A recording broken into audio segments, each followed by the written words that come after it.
தசகம் 2ல் இன்னைக்கு 5வது ஸ்லோகம் பார்க்க போகிறோம்.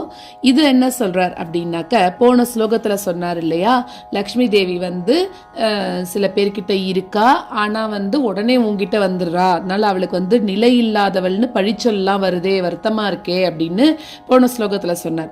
இதில் என்ன சொல்கிறார் அப்படின்னா, எதனால் அவள் உங்ககிட்டயே இருக்கா அப்படின்னா, உன்னோட அழகில் கவரப்பட்டு இருக்காளாம், உன்னோட அழகில் மயங்கி உங்ககிட்டயே இருக்கணும்னு ஆசைப்பட்டு லக்ஷ்மி தேவி இருந்துட்டே இருக்காளாம். அதனால தான் அவன் என்ன பண்றா அப்படின்னா, எப்பவுமே பக்தி, பெருமாள் கிட்ட பக்தி இல்லாம எப்ப பார்த்தாலும் போய் எனக்கு பணம் வேணும், செல்வம் வேணும், சொத்து சேர்க்கணும் இப்படின்னு வேண்டின்னு இருக்கிறவா கிட்ட அவ ஸ்திரமாக இருக்கிறது இல்ல அப்படின்னு சொல்றா.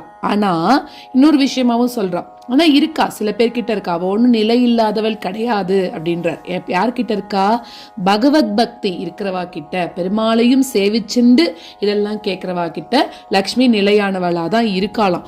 எப்படி இருக்கா அப்படின்னா, யார்கிட்டலாம் இருக்கா அப்படின்னாக்க, பெருமாளை பத்தின தியானம் பண்ணிண்டும் உன்னோட குணங்கள் அதை எல்லாத்தையும் யார் பாடிண்டும் கேட்டுண்டும் இருக்காளோ, இந்த உன்னோட அந்த ஆனந்தத்திலேயே மூழ்கி இருக்காளோ, அவா கிட்ட லக்ஷ்மியானவள் நிலையாக தான் இருக்கா. இதை என்னால உறுதியாக சொல்ல முடியும் அப்படின்னு சொல்றார் இந்த 5வது ஸ்லோகத்துல.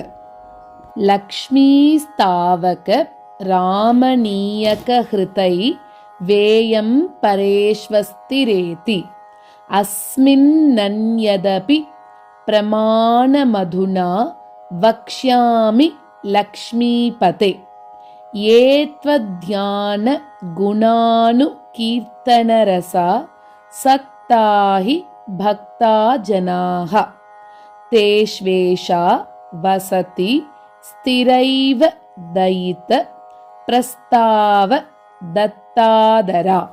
லக்ஷ்மீ ஸ்தாவக ராமணீயக ஹிருதை வேயம் பரேஷ்வஸ்திரேதி லக்ஷ்மீ ஸ்தாவக ராமணீயக ஹிருதை வேயம் பரேஷ்வஸ்திரேதி அஸ்மின்னன்யதபி பிரமாணமதுனா வக்ஷ்யாமி லக்ஷ்மீபதே அஸ்மின்னன்யதபி பிரமாணமதுனா வக்ஷ்யாமி லக்ஷ்மீபதே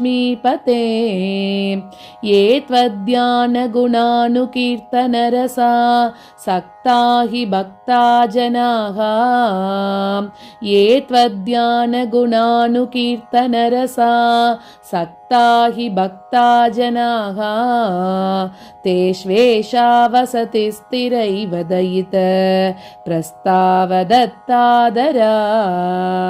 तेष्वेषा वसति स्थिरैव दयित प्रस्तावदत्तादरा. लक्ष्मी स्तावक रामणीयक हृदै वेयं परेष्वस्तिरेति अस्मिन्नन्यदपि प्रमाणमधुना वक्ष्यामि लक्ष्मीपते ये त्वद्यानगुणानुकीर्तनरसा सक्ता हि भक्ता जनाः तेष्वेषा वसति स्थिरैव दयित प्रस्तावदत्तादरा.